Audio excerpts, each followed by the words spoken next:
जय जगन्नाथ। आज बनैबा मलाई राजमा। प्रेसर कुकर रे तेल गरम करी तेजपत्र अलैच गोटे गरम मसला आउ किछि हेंगु पकाइबा। तापरे कटा प्याज देकी भाजीबा।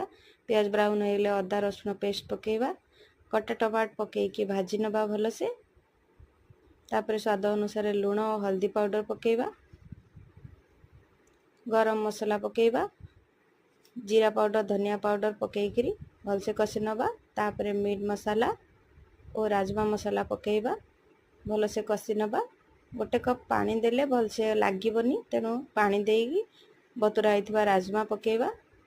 स्वाद पाइंका आमे क्षीर दे परिबा और घिओ दे परिबा। एथर प्रेसर कुकर को बंद कर दवा। 4-5टा सीटी जाए अपेक्षा करिबा।